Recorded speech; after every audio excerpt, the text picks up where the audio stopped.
Hashtag Orlando shooting, hashtag not all Muslims, hashtag LGBTQ, hashtag gun control now, hashtag Christians are bigots, hashtag... Right off the bat, the Orlando shooting is a heinous tragedy, and our thoughts and prayers are with the families. And, of course, everybody was on board with fighting this anti-LGBTQ hate crime until we found out the shooter's name was Omar. Then it was about hashtag not all Muslims, you guys. It's not true.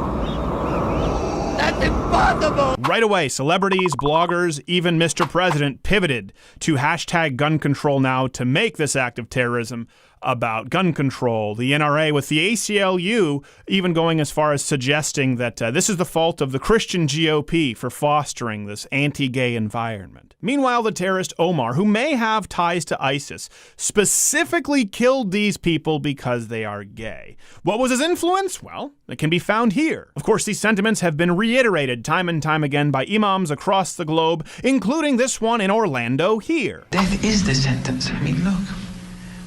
There's nothing to be embarrassed about this. Death is the sentence. And now we have over 50 dead Americans here. Something important. This is the rule with Islam, not the exception, as seen by all of these countries where gays are still executed here. But of course, the far left, ironically Islamic sympathizing media goes out of their way to let you know hashtag not all Muslims. Contrast that to the media in public outrage over the homophobia that took place at Chick-fil-A. Who could forget the rage from the angry buzz-cutted chain gang lesbians who couldn't get the one specific pizzeria to cater their lesbian wedding? Will you be able to stifle your vomit long enough to have sex with me? Holy shit.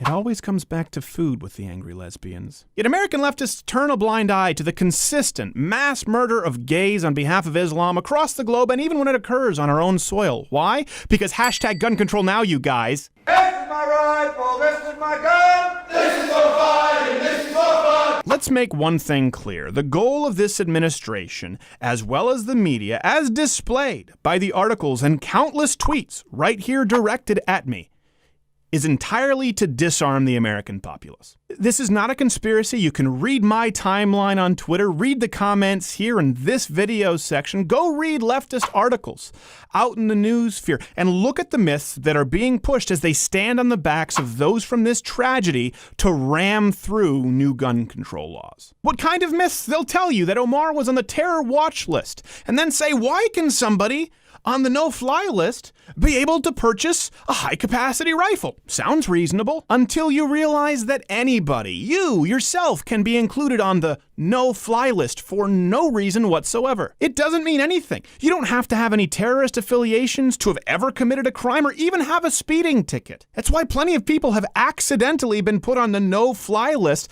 like Stephen Hayes, former vet Daniel Brown, or even Senator Ted Kennedy. But because of a bureaucratic, clerical error, you and I should lose our fundamental Second Amendment rights? That's absurd, but of course the left is pushing it. Man, you are one pathetic loser. The idea that this terrorist had a fully automatic weapon without a background check. Nope, he had a standard semi-automatic in line with many hunting rifles. Some idiot, I don't know if they were an official contributor on Fox News, claimed on air that this man had an AR-15 capable of firing 100 rounds in 9 seconds, which is physically impossible. Semi-automatic means one trigger pull, one round is fired. You would have to pull that 100 times in 9 seconds and change a magazine at least once, most likely twice. What is wrong with the thing?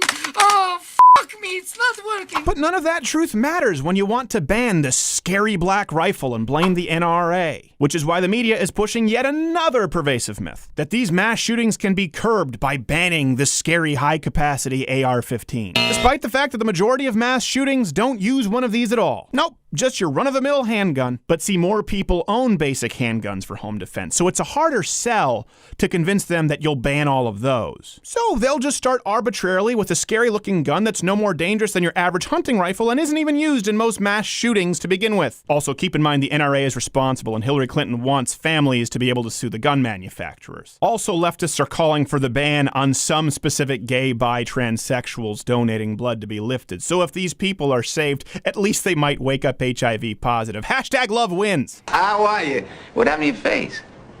I have AIDS. Hold. Notice anything? It's been a while in this video since we've discussed Islamic terrorism. It's almost like we went off on some gun control tangent that has nothing to do with the fact that gays, Jews, Christians, and all non-Muslims alike are being killed in record numbers across the globe and here on American soil in the name of Islam. How'd we get so off topic so quickly? Some might say that's kind of the point. If you like this video, subscribe to my podcast by going to the website if you want to do iTunes or SoundCloud, or below here on YouTube, or watch one of these free videos playing in boxes next to me. One of them's empty. See, we like to call that the mystery box. You're going to click on it, who knows what it could be. It could be a fantastic video, and you could experience a wondrous journey of learning and information, or it could be Dramatic Hamster. This is the internet. That's the dice you roll.